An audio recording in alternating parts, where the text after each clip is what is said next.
ఆంధ్రప్రదేశ్ ఒడిశా సరిహద్దుల వెంబడి ఉన్న అటవీ మరియు కొండ ప్రాంతాల కారణంగా రోడ్డు మార్గం ద్వారా గంజాయి అక్రమ రవాణాకు సంబంధించి చెదురుమదురు సంఘటనలు నమోదయ్యాయి.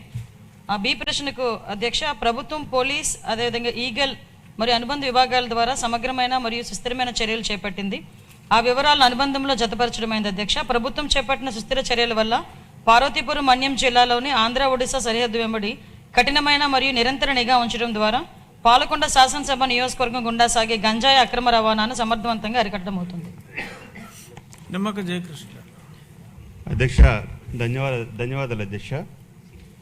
అధ్యక్ష, 2019-24 సమయంలో ఆనాటి జగన్మోహన్ రెడ్డి సమయంలో, ముఖ్యమంత్రి గారి సమయంలో, ఈరోజు ఆంధ్రప్రదేశ్ రాష్ట్రంలో గంజాయి సాగుకి అలాగే విస్తీర్ణం కూడా చాలా ఎక్కువగా ఉండేది అధ్యక్ష.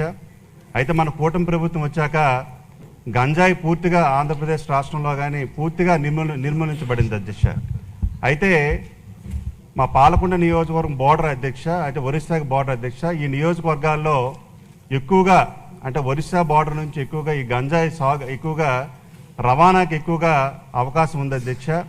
అంటే గౌరవ హోంమంత్రి గారికి నేను అడుగుతుందండి అధ్యక్ష, ఏమైనా ఇంకా పటిష్టమైన చర్యలు, ఈ పటిష్టమైన చర్యల వల్ల గంజాయి రవాణా అనేది పూర్తిగా, అంటే పటిష్టమైన చర్యలు పెంచడం వల్ల గంజాయి రవాణా పూర్తిగా అరికట్టవచ్చు అధ్యక్ష. అటువంటి చర్యలు ఏమైనా ఇంకా పూర్తి స్థాయిలో గట్టి భద్రత ఏర్పాటు చేసి పూర్తి స్థాయిలో నిఘాను పెంచి ఈ అక్రమ గంజాయి రవాణా ఇంకా పూర్తి స్థాయిలో అడ్డుకోవాలని గౌరవ హోంమంత్రి గారికి అడుగుతున్నాను అధ్యక్ష.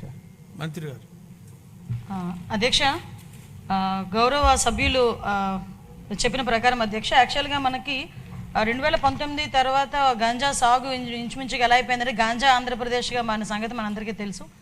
తర్వాత మనకి ఎన్డీఏ గవర్నమెంట్ వచ్చిన తర్వాత ఇమీడియట్గా దాన్ని ఈగల్ మనం స్థాపించుకొని ఈగల్ ద్వారా మ్యాక్సిమం గంజా సాగునైతే అధ్యక్ష నేను చాలా హ్యాపీగా చెప్పగలను, గర్వంగా కూడా చెప్పగలను. ఈరోజు ఆంధ్రప్రదేశ్లో గంజా సాగు అనేది జీరో కల్టివేషన్ అధ్యక్ష.